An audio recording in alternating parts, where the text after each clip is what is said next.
Hey, what's that sound? Oh, it's my dogs. Scratching at the door! Scratching at the door!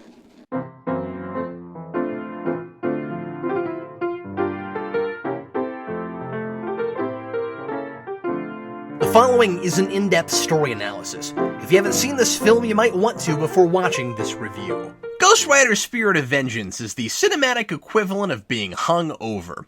This movie was drinking heavily the night before I saw it. It has a general direction. It sort of looks like the people making it have made a movie before, but it's stumbling through, going through the motions, and just hoping to get to the end without totally falling apart.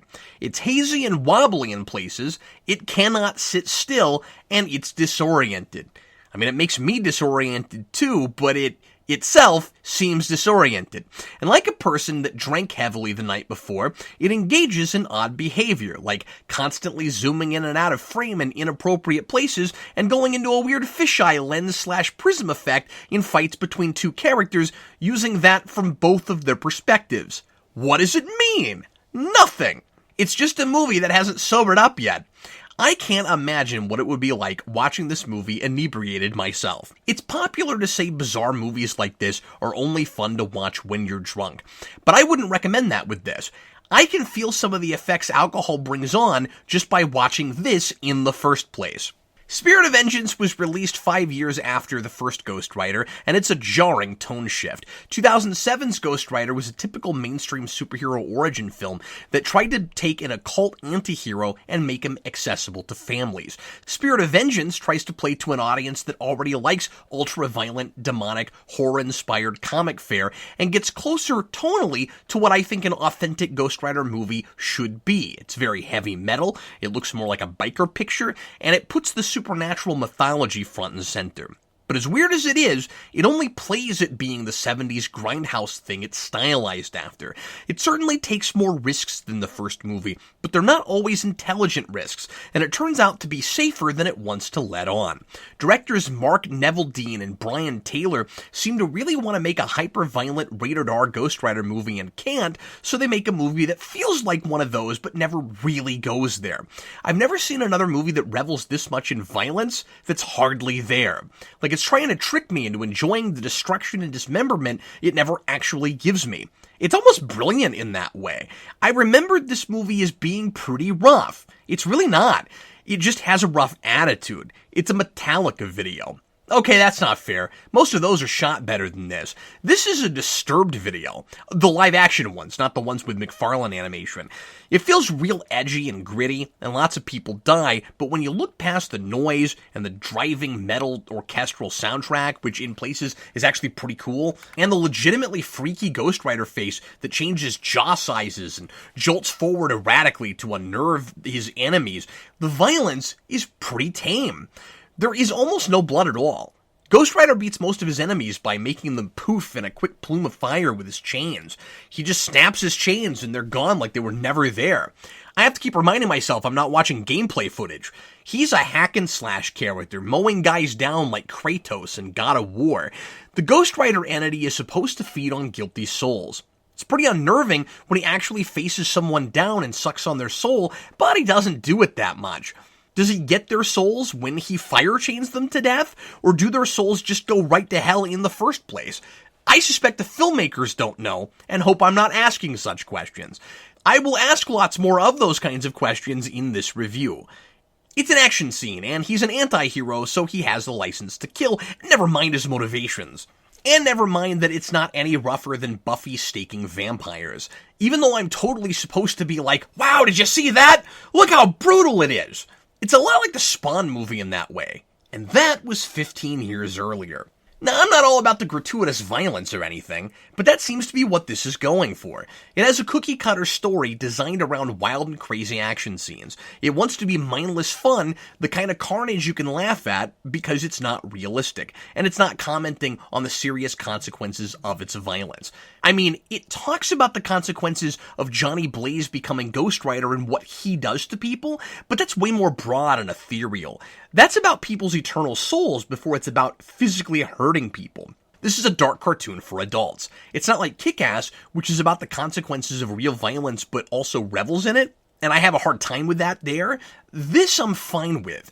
But it should be a rated R bloodbath if that's what it wants to be. It took a few more years, but superhero movies have proven that they don't need a younger demographic to rake in the dough for a hard R comic book property. There is an audience for this kind of thing. There may not be the audience for Ghost Rider specifically that there was for Deadpool or for Logan, but even in 2012, I seriously doubt it would have lost much at the box office if it was made exclusively for the people it was sold to. I imagine the same audience was there that would have been if they made exactly the movie they were selling. I think it might have done better. That's not to say that this is a movie for kids. I think the most brutal things that happened to Danny, the typical child MacGuffin of the movie. His mom's terrible, no good, very bad boyfriend, Kerrigan, no relation to Nancy, kidnaps him for the devil. Yep, that's the main conflict. I guess the devil, who is on Earth, can't handle stealing a preteen kid away from his ordinary mom who has no real way to protect herself. Kerrigan is just horrible to this kid. He smacks him around for fun, he threatens to break his face just for talking in the car, and when Danny escapes and Kerrigan catches him, he ties him up and puts a blindfold on him. Kerrigan even breaks Danny's ankle when he tries to run away, which is the only time in the movie I really cringed at something that was supposed to be painful. And that's just because of a sound effect. I don't even think the kid is here to aim the movie more at general audiences like the kid in Spawn. That all makes it stranger that it holds back as much as it does. It tries to dupe us into thinking we're watching something really perverse or raunchy with stuff like Ghost Rider peeing fire. Oh man, never thought you'd see that in a Marvel movie. Excuse me, a movie based on a Marvel property distributed by Columbia. Crazy to think this came out the same year as The Avengers and The Amazing Spider-Man, not to mention The Dark Knight Rises. It was put under the Marvel Knights label, which I guess would have been a series of films about dark, gritty Marvel heroes, but it never got off the ground. The Marvel Netflix shows essentially succeeded at doing that line, but ironically, Ghost Rider wasn't there. The rights did revert back to Marvel during that period, and Ghost Rider did show up on a Marvel TV show, but it wasn't in the same place with all their gritty urban stuff. It was on Agents of S.H.I.E.L.D. on ABC. And honestly, he looks about as good there as he does in this movie. And that's not a slight to this movie. I'm just kind of impressed with what they were able to do on a TV budget. But anyway, Ghost Rider peeing fire. We're really pushing envelopes now. That sort of thing is few and far between, and it comes out of nowhere. It's not even a thing that happens in the movie. Like, you see it, but it doesn't actually happen. It comes up when Danny is asking Johnny Blaze what being Ghost Rider is like, which is a fun exchange. He asks if he can turn any vehicle into a fiery Ghost Rider rig, and those are the most fun things in the movie. The Ghost Rider crane is awesome. And Danny goes down a list of things, ending with camel. That's fun. And then the kid asks what happens when Johnny has to pee while he's transformed into Ghost Rider, which sounds like a thing a kid would ask. I think the answer should be, well, my body is totally different when I'm the Rider. I got a flaming skull, and I'm a scary skeleton guy, so I don't really have to go to the bathroom. The Rider doesn't need to drink anything, and if he did, it would go right through him. But Johnny doesn't say that. He says he pees fire, and it's awesome. And then we see it, just because it's an insane thing to show Ghost Rider doing. It's not that modern sitcom thing of mentioning a thing, and then jumping to a flashback of it happening, like in Jim Carrey's show Kidding. It's like theoretical Ghost Rider peeing. He's in front of a blank black void. And later on, when Danny is talking with Rourke, the devil, we flash to it again. And Danny starts laughing, confirming that what we're seeing is what he imagines this would look like, which is the closest to a setup and payoff gag this movie ever gets. Now, I'm rolling my eyes at this entire idea, but I'm sure someone thinks that's funny, and a raunchier Ghost Rider movie that just does stuff like that wouldn't be for me, but at least it wouldn't come out of left field. That's a Deadpool joke. And Deadpool has lots of stuff like that at various levels of obscene. If you're gonna do something like that, just do it. Or mention it in the first scene and then actually do something with it in scene later. You know, like a setup and a payoff. Like in an action scene or something. I thought maybe Ghost Rider would use that to torch a bunch of bad guys in the third act. Nope. It's just more theoretical fire peeing. I knew there was a reason I hadn't reviewed this yet. How have I spent this long on that bit? Anyway, this is sort of a sequel to the 2007 movie, in that it's Nick Cage again, and there's not really anything that I noticed that's a blatant contradiction of anything in the first movie. The attitude is completely different. Cage's performance and Blaze's characterization are totally different, but those things are easily explained away, and in the spirit of making a less watered-down, more adult Ghost Rider movie, I for one don't mind the tone shift or even the ambiguity of what continuity it's in. If this one were a lot better than that first movie, it's all you'd need. The origin, much like in The Incredible Hulk, is given to us right out the gate, in this case, right after the teaser. Johnny Blaze wanted to save his dad from dying, made a deal with the devil, got the Ghost Rider put in him, and now he's fighting to keep it at bay. So he's gone to Europe, and like Bruce Banner, isolates himself in the middle of nowhere so no one will get hurt when the monster comes out. Come to think of it, he's exactly like the Hulk in this movie. Made a big mistake that gave him a literal demon that comes out and hurts people, and he's paying for that choice, wishing to either get rid of it or to die. And that movie only came out 2 years before this. Maybe the reason I didn't compare them so much then was because the attempted suicide scene was cut out of The Incredible Hulk, and I didn't know about that yet. But yeah, last movie doesn't really inform this one, but they kind of could work together if you just assume that the Ghost Rider was really a totally separate entity from Johnny Blaze, like the Spawn costume and Al Simmons, which the original was ambiguous about, but this makes them totally separate entities. Johnny's constantly trying to keep the Ghost Rider from coming out, like Bruce Banner and the Hulk. And if you take everything Johnny talks about in the voiceover at the beginning as stuff that happened for some reason in between the movies, like the writer getting stronger all the time and Johnny becoming somewhat unhinged as a result, it kind of works. Although I don't know why that wasn't happening before. This Johnny feels like a different character. He's still eccentric and has weird social cues, but instead of eating jelly beans, he's popping pills. We're never told what kind they are, downing huge pitchers of water when he's done being the Ghost Rider, and he doesn't have that southern charm and charisma he had in the first movie. That first character could have turned into this one, I guess, like Buffy Season 3 Wesley gradually becoming Angel Season 4 Wesley, except, of course, we didn't see it happen, and the movie doesn't make it clear what this guy was supposed to be before he started to lose it. It is a step in the right direction tonally, but the villains are still bland, the characters and ideas serve the plot instead of propelling it forward, and the lore, though front and center, is undefined and uninteresting. The movie immediately hits me with the three strikes of cliché dark magic stories. A prophecy, a child who is the spawn of evil or destined to be bad in some way, and a MacGuffin everybody's after. This one gets a bonus strike for making the kid the MacGuffin itself. This movie is Elektra, which also has all three, except this is marginally better because it's not as boring and the kid isn't irritating in this. Of course, you could have one, two, or even all three of these and ultimately turn out to be a great movie, but these played out elements have to come naturally in a story that transcends the stereotypes.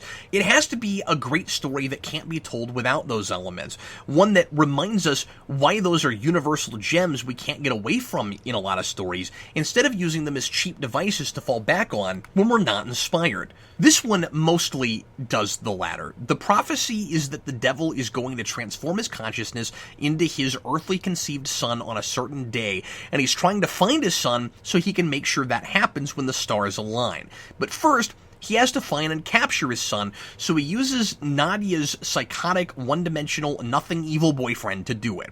Because, for some reason, he didn't think to keep tabs on the kid, and again, can't handle this menial task on his own. We're told he needs minions, but I don't know why he can't do stuff like this himself. Years ago, the devil made a deal with the boy's mother, Nadia, to conceive a son with him, in order to save her life when she was dropped out a window and was bleeding to death. The devil is in the same body he had when he made the deal with Johnny, who just so happens to be on the same continent they're all on now at the same time, and his body is starting to wear out because corporeal bodies can't handle the devil's power forever. Clearly, Johnny and Nadia's backstories are supposed to be paralleled, and since Johnny's deal with the devil is the worst thing he ever did, and hers, in her mind, is the best thing she ever did, because it gave her this great son, Danny, who is the devil's son, but not just straight up evil because of that. Something really interesting could have been done with that, but we never really go anywhere with it. In an intrusive expository voiceover, Johnny tells us that the devil has taken many forms over the years, including Jerry Springer, because that's some biting satire in 2012, and Johnny also says he doesn't know anything at all about why this happens, why the devil has to walk the earth, any of it. Maybe he doesn't know, Johnny tells us. The movie throws its hands in the air, makes everything about the mythology a mystery to never be solved, because all of this is just an excuse for dark, wacky action and disorienting footage of Romania. And I'm not saying it all requires explanation, it just watches lazy because it keeps focusing on it, but it doesn't want to give us any answers. If we didn't keep talking about all this stuff, I wouldn't mind as much. If it's supposed to just be stupid fun, stop giving me just enough to feel like I'm supposed to be invested. It's too plot-driven to be as fun as it wants to be, and it's too story-driven not to be frustrating that I don't know anything. How does the devil usually move his consciousness from one body to the next? This is clearly the first time he's ever attempted to do it with a son. Was Rourke some dude whose body he stole, or did he create it from the ground up? If he could impregnate a human woman and she could deliver a child that would grow up and become a vessel for him to take over, that had exactly all his powers, even though it's only half human, and would house his consciousness forever without falling apart, why didn't he do this eons ago? I guess he had to wait for this prophecy. Would it, not work if he did it prematurely? But we know free will trumps destiny because Johnny beats him at the end and subverts the prophecy, so yeah, I guess he could have done that. But maybe the devil didn't know that? Maybe he bought into all the religious propaganda about himself passed down by the monks all these years? That prophecy written down somewhere? Maybe his tattoos on those scary-looking monk faces in the catacombs, maybe? I don't know, because we're not told about where the prophecy came from, why it's not in the regular scriptures. It sounds like an important thing to leave out, unless there's a secret devil's Bible like in Constantine. And we're not told what all that scribbling on the monks' faces is about. I don't know how anything works, so the story can cheat and get away with whatever it decides to make happen. It also makes it so I kinda don't care at all. Constantine, though it's got its issues, handled everything this movie is trying to do a lot better. And it did it 7 years earlier and 2 years before the first Ghost Rider came out. The silly, made-up Judeo-Christian stuff was clever and decently thought out there, and it established parameters and stayed within them for the most part. There's a war with heaven and hell, and there are rules set up in that war. None of that at all is here. The mythology in this movie is confusing and old hat. So we have a drunken but good-natured monk played by Idris Alba named Moreau, who is Johnny's guide and sometimes sidekick. He's the least typical and dull character in the movie and has a real personality. His obsession with ancient wine is fun, and he has the most on-screen chemistry with Nick Cage, but he's not any more fleshed out than anybody else. I don't know anything about his background, why he's a monk, how he got so jaded that he drowns himself in alcohol just to get through his day, and his disillusionment is the big thing he has in common with Johnny, but it's not any more explored than what he has in common with Nadia. He also may have a death wish like Johnny, but I can't be sure. So when they go on their mission to save Danny at the end, it's a suicide mission for Moreau, just to be a distraction so Johnny can take a shot against Rourke, and it feels unnecessary. Because this guy is quirky and quippy, and the engine moving the rescue along the whole movie, I'm supposed to applaud when he goes out in a blaze of glory, without questioning why he even had to do that. Surely they could have come up with a different plan that didn't require that sacrifice. At the beginning of the movie, Moreau goes to Johnny Blaze for help. Johnny agrees, not because saving people is the right thing to do, but because Moreau promises to take away his cure if he does. Johnny lets the Ghost Rider out to rescue the boy from his captors, and on the road with Danny and his mother, he develops a familial affection for them, in the precious few moments of downtime we get in the movie, which is when it gets closer to making me care about anything that's happening, and then ruins it by building character stuff it screws up later. Johnny has a really awkward and sloppy character arc, which is weirdly messed up by revelations in the mythology. So let's break this down. First, Johnny wants one of two things, either to die or to be rid of the Ghost Rider. Okay, that's a fine starting place.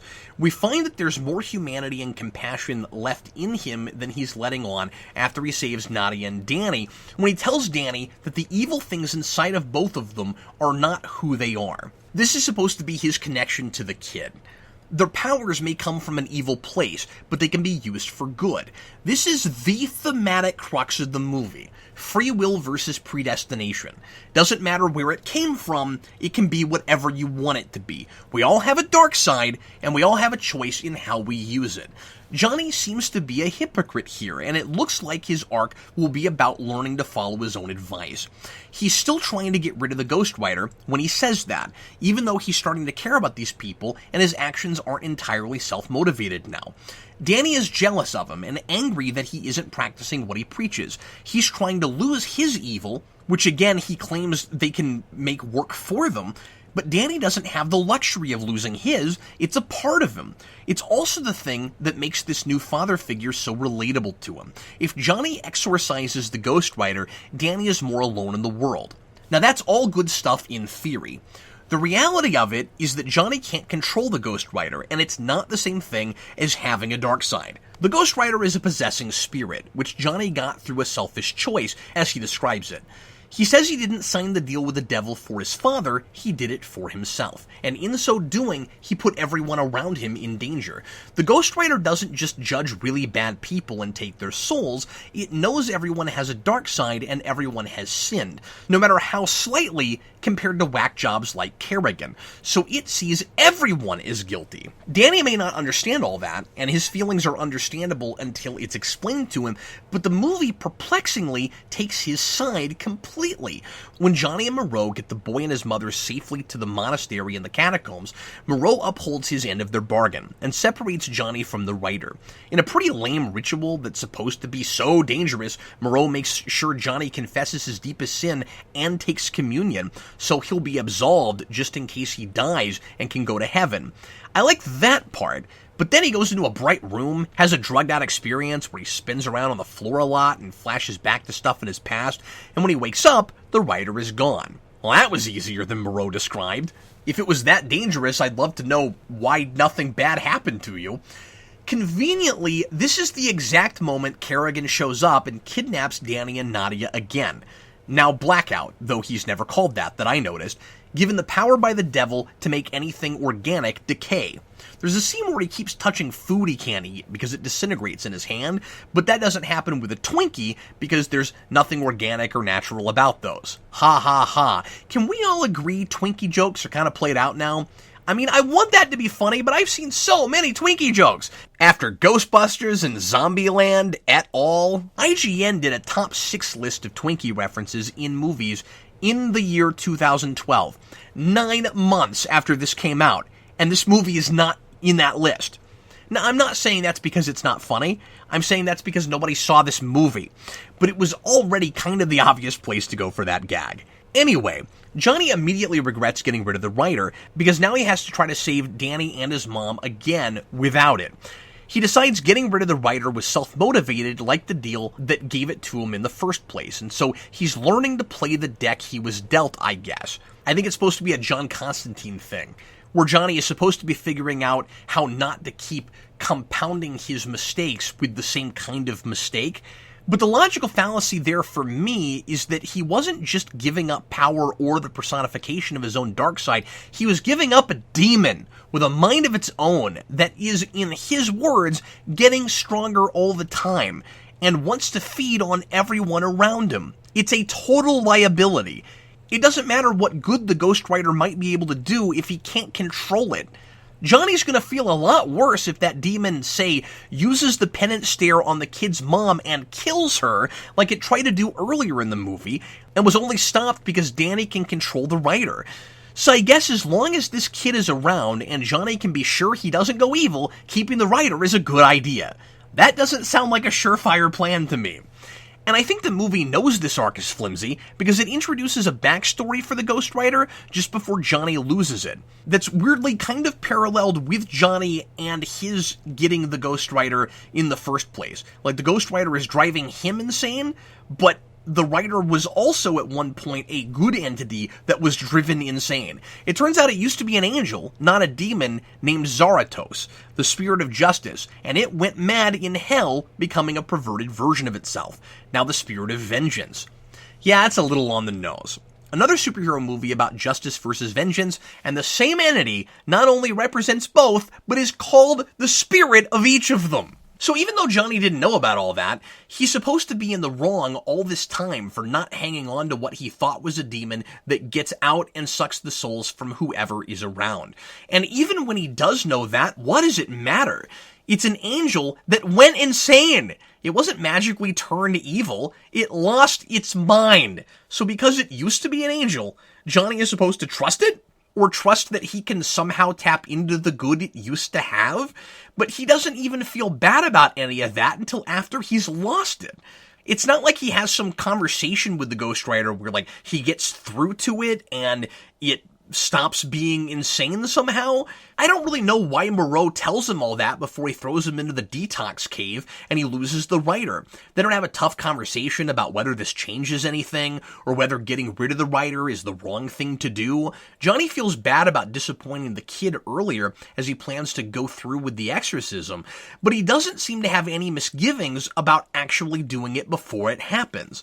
So then at the end, Danny can suddenly use the powers he didn't know he had to bring back the Ghost Rider and put it in Johnny's body again. It's like Amanda Rogers in the Star Trek The Next Generation episode True Q. She grows up not realizing she has the immortal powers of the Q, and when she finds out, now she has pretty much no problem using her powers. Except at least there, she kept accidentally using them and making magical things appear to happen. This kid never has any idea he's different until he stops Ghost Rider from killing his mom, and it's not like his only powers are related to the Ghost Rider. Like he wouldn't have figured out he was the son of Satan until he met Johnny. You'd think you'd accidentally give someone decaying powers or something, like one time, which is, by the way, not a great power to give your henchman when you're sending him to kidnap someone. Side note, what if he accidentally kills your son? If you're the devil, you'd feel pretty stupid about that as you destroy your own prophecy just giving a guy the wrong hellish ability. But that couldn't happen, right? Danny is part devil, with all the devil's powers. Yeah, except apparently returning crazy angel Zarathos to Johnny takes everything out of him, and then he's dead. Until Johnny saves him with the good spirit of Zarathos. So yeah, it does look like Blackout probably could have killed him. The devil's a moron. And then the dumbest thing in the movie happens.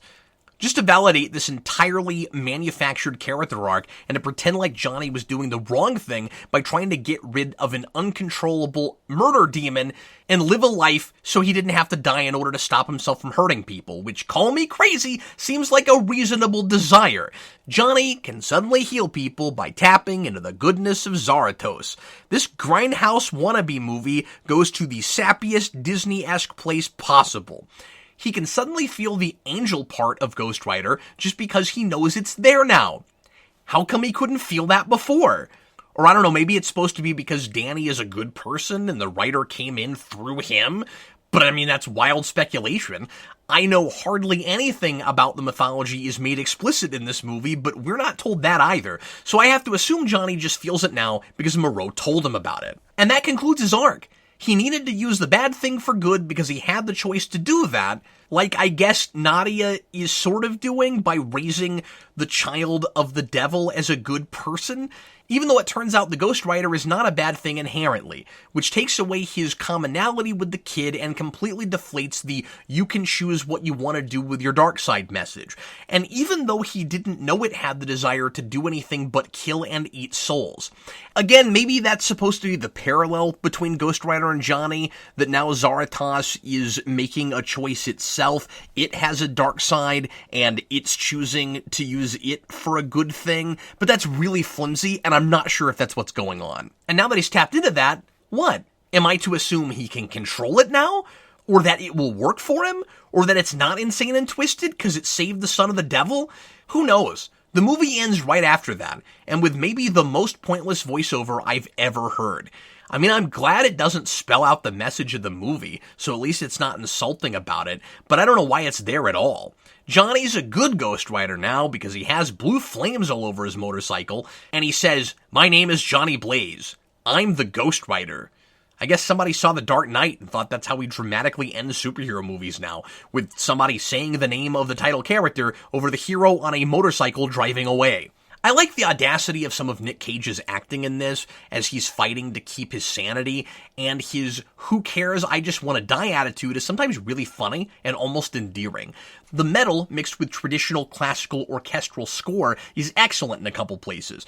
I like the way Ghost Rider looks and moves, and there's a lot of personality to him. His laugh sounds like a tire spinning just above the pavement, which is a really cool idea.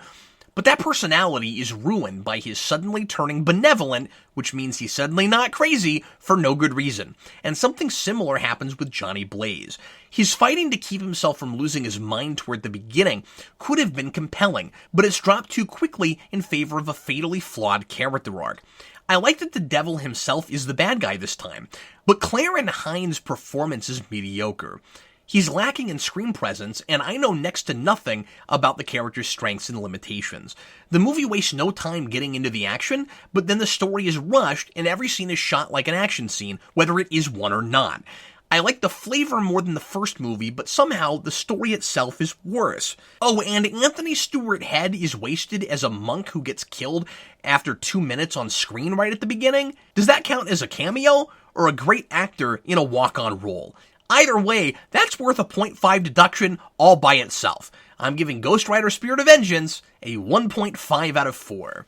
Thanks for tuning in to the 12 Days of Superhero Rewind. We're doing this every day until Christmas, and every review was chosen by one of our patrons. I want to say thanks, as always, to all of our patrons, and if you would like to support us on Patreon, go to patreon.com/Geekvolution. For just $2 a month, you can get access to early episodes of Superhero Rewind, regular episodes, just 3 days early, and you can also get access to Geekvolution After Dark, my and Eric's uncensored talk show that we do twice a month. At the $10 tier, you can become a Patreon producer, and I'd like to say thanks to all of our producers right now, including Dylan Musciello, Nick Manna, Eamon Singleton, Cletus Winslow, Remy LeBlanc, Derek Jacob, The Day Ghost, Michael Gulick, Magpie's Nest Productions, Kareem Roberts, Lot 10 Underground, Michael Mark Micheletti, Carl Maxey, Dimitri J., John Johnson, Jacob Schneider, Nathan Hanford, Aram Zangana, Joey Crouch, Sartaj Govind Singh, Ethan, Guidi, Caleb, Malik Myers, Lone Wolf Jedi of Gotham, Chewbacca's Lover, David Crabtree, Simeon Scott, Justin Hayes, Marie Flowers, Clark Whitfield, Ian McKee, and Jeffrey Patron. And if you'd like to request something for review on either Superhero Rewind or Science Fiction Rewind, you can do that at the $50 tier on Patreon. Thanks again for listening, folks, and I'll see you again tomorrow when we find out what I have been gifted this time to review on the 12 Days of Superhero Rewind. See you then.